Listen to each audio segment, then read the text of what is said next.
and to give you a little bit more abstract of an idea, for those of you that have stalked my, my Flickr account, may have noticed that one of the most recent things that I've done is actually taken some photos. And the motivation for this was that I have a computer connected to my TV so that I could just watch some DVDs on it and what have you.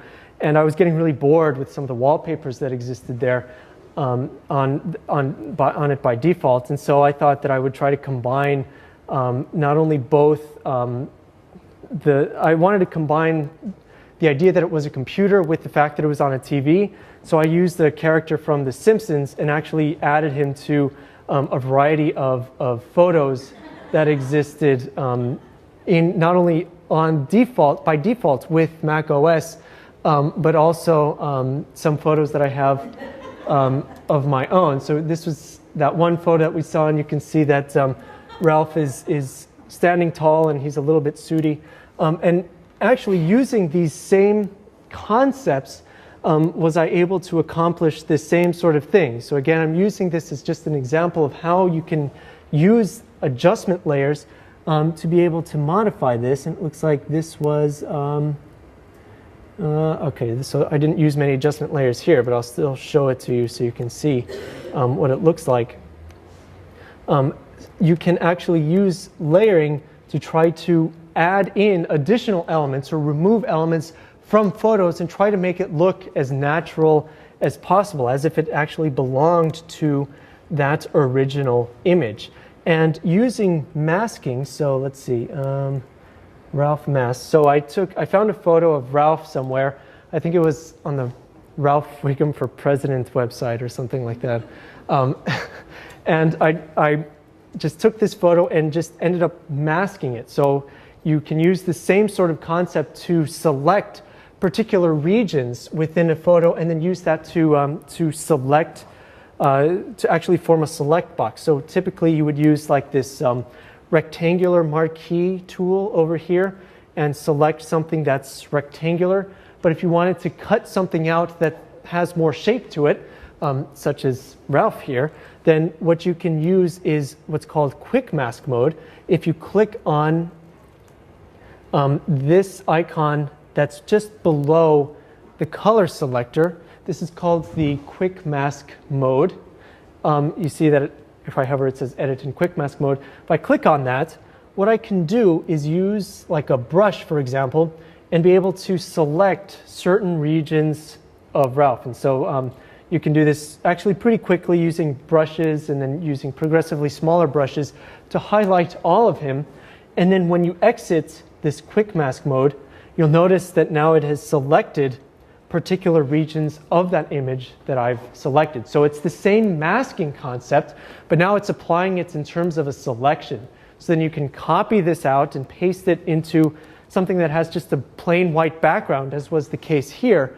But if you notice, I actually have two layers on this particular mask, and if I remove the background, you'll notice that this sort of grid, this white and gray grid appears behind him. That's Photoshop's representation of a transparent background. So I have Ralph now, and he's pretty much transparent behind him. So all it takes is needing to take him and select all, edit, or no, it's under select, select all, and then edit, copy, and then you can just literally paste him somewhere else. And then, well, you'd have to resize him. He's a little big. But once you resize him, you can see that he's already transparent. So there's not a lot of work to be done here. I think one place where I actually did apply a mask, oops, was in this other one. So in this one, Ralph is looking over sort of the El Paso skyline that existed. Okay, so here he is. And once you paste him in, all right, you can see that I have a few layers here as well. Oh, good. This is excellent, because now we have a couple of adjustment layers. You can see that we have a hue saturation layer, color balance layer, brightness contrast layer. And the point of this was to bring this sort of cartoonish color that Ralph has and try to adjust it so that it looks more natural against the light that existed in the image. So if we just look at this example that I pasted here, you can see that it looks very cartoonish and the color appears incorrectly. But using adjustment layers with masking, you can apply corrective color and corrective saturation boosts or corrective contrast to that particular image. So if I remove this part, you can just delete a layer by clicking on the trash icon. Yes. Now I can see that here I adjusted the brightness and the contrast. So I thought he was a little too bright and not contrasty enough. So I decreased the brightness, increased the contrast, and so on and so forth for some of these other color balances. So I added a little bit more red because it was a sunset, and so there was this sort of warm light that was being cast across it. But after he was pasted in, all it took, and you can see that here, let's see, whoops. You can see that I have in this section, it's kind of hard to see, but you can see that Ralph exists in almost his entirety right here. Using a mask, you can just select which portions of him will actually be displayed.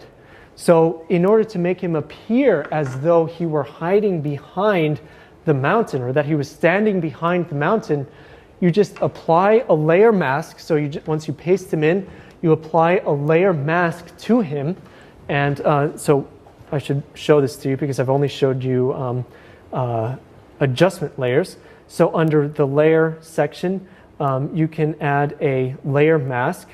Whoops. And so right now you can see that I have a couple of other options as well. All right, I'll just paste them in and show you how this is done properly.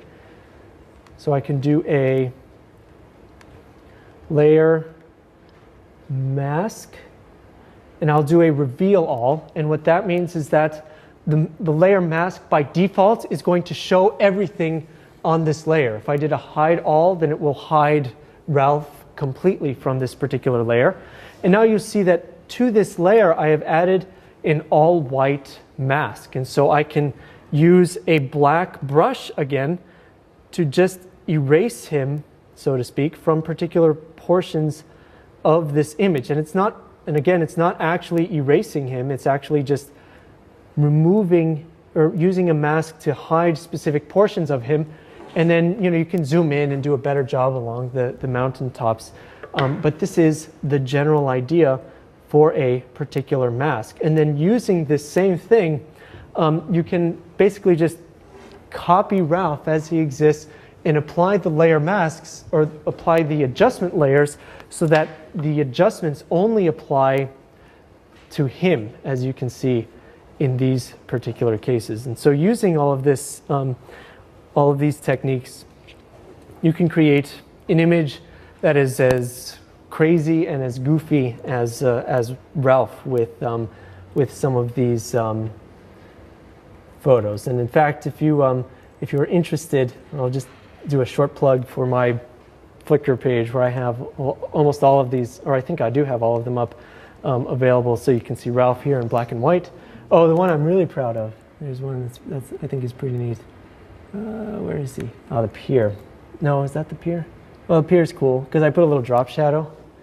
See? Okay, so there's a little shadow there. No, sea mist, I think. So you can use layering. You can use layering effects to just add some, and keep in mind that this doesn't take all that long. Well, once you know your way around some of these tools, it doesn't take all that long to be able to do this. But one of the things that I glossed over before when we were creating a new layer, whoops, or rather when I was creating a new layer adjustment mask, was that I sort of glossed over a lot of these details, saying that most of this was just organizational. But one thing that's actually kind of handy sometimes is this mode select or the opacity select that you see here. So if you happen to already have a layer, you can modify the same information at the top of the layers palette. So you can see here it says normal and it says an opacity of 100%. And you'll notice that right here, there is, well, it's hard to see, but Ralph is here on layer 2. So by modifying the opacity, you can actually make something slightly less opaque. So maybe I want Ralph to be now only 50% opaque and make him look a little bit misty. But one of the neat things is being able to use something, so I will remove all this. You can use these other modes that exist for a layer to add some additional effects as well. So whereas before everything was normal, everything that we've seen up until this point had this normal layer effect, let's say that we wanted to add a little bit of fog to Ralph's feet. And we don't actually, it's hard to color match and it's hard to copy paste some of this information. So what you could do instead is you just remove Ralph temporarily, you select the background layer, and you just basically use this, this rectangular marquee tool. You're just going to select a portion of the image, select a portion, copy it, and if you paste it, you'll notice that what happens is that I get a new layer. Now it doesn't look any different, it's the same thing as before, and that's because it has put those pixels on top of the exact same place, so it's just going to appear the same as it did before. But if I remove these other layers from visibility, you can see that this is what I copy and pasted right there. Okay, now if I happen to have Ralph right here, you can see that if I rearrange the layers, that portion that I pasted is now on top of Ralph, so it's hiding him. It's not a mask really, but it's hiding him from that particular portion. And I can change the type of layer. So before it was a normal layer, but instead I just wanted to lighten Ralph. So I wanted to retain its color information and retain its look, but I just want to lighten him. Whoops, no, I did it for the wrong one. All right, so again, this is what I mean when you have to select the correct layer. So now I've selected the layer that I pasted. If you click lighten and change its opacity to about 50%, you can see that now it's given him a sort of wispy look. And by using an eraser tool that's over here, I can erase it and try to make it into something of a fog-like appearance. So you can use a soft brush. So up here, when you define a brush, you generally want a sort of big brush and you want to define the hardness down pretty much to 0, because then that gives you a very soft looking brush like this versus a hard brush, which will be very harsh.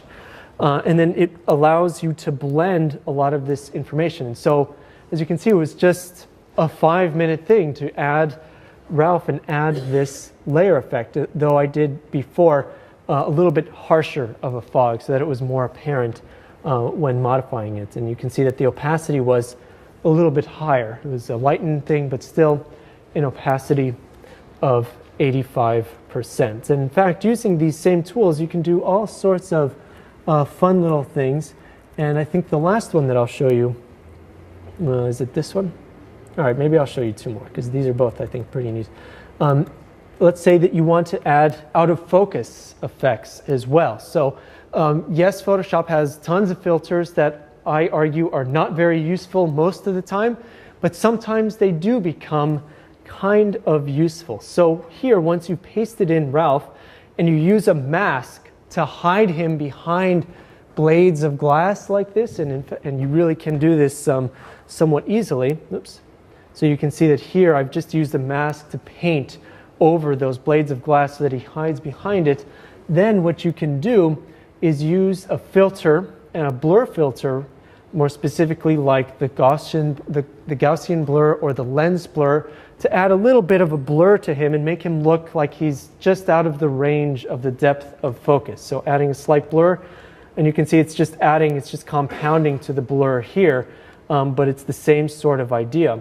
And because when you apply a filter, you are applying it to a particular layer, you're not modifying the mask itself or the image underneath. So when you're applying this blur, when you have separated out all of these components into this sort of separate thing, then you can apply additional blur without modifying anything else. It's still, if you were to apply it everywhere, then of course everything would look blurrier, or everything would look just a little bit, or rather, everything would look blurrier, or you would also get a blurrier line between where Ralph should exist on this particular image.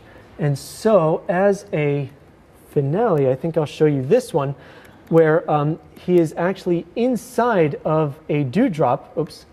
And this I thought would be the hardest one to accomplish, but it actually ended up being one of the easiest ones. And it uses the same sort of idea from that fog one, but basically you paste in Ralph and you align him nicely with the dewdrop. And keep in mind that these images are the ones, they're not mine, they're the ones that come by default with for the wallpaper for OS X. I just thought it would be fun to manipulate them.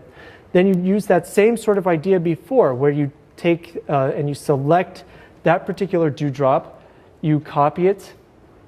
Oops, not copy merged. Select the correct layer first, copy it, paste it, put it at the very top as the top layer.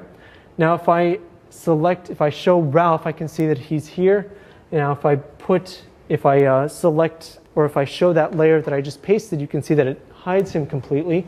But I can change the opacity slightly. So now I can see, okay, well, it's probably too much. But now this doesn't still look quite right. It's sort of getting there, but now using the same sort of idea before, where we change the mode of this particular layer to lighten, what that means is that everywhere that this particular layer, and this layer is the dewdrop that I just pasted there, everywhere it is lighter, it will make the layers underneath lighter as well. So just by clicking on lighten, now I can get something that appears, oops, all right, so I can get something that appears to be just like Ralph is inside of that dewdrop, because now this part is much lighter than him, and so it covers him completely, and Photoshop does all of the hard work. There's not a lot of really complicated masking or color correcting going on here. It's literally just 2 additional layers on top of this one photo to get this sort of effect. Okay, so that's it for software tools, and I hope that now with these things you will be able to go home and have even more creativity flowing from your fingertips, so to speak, and into your computer.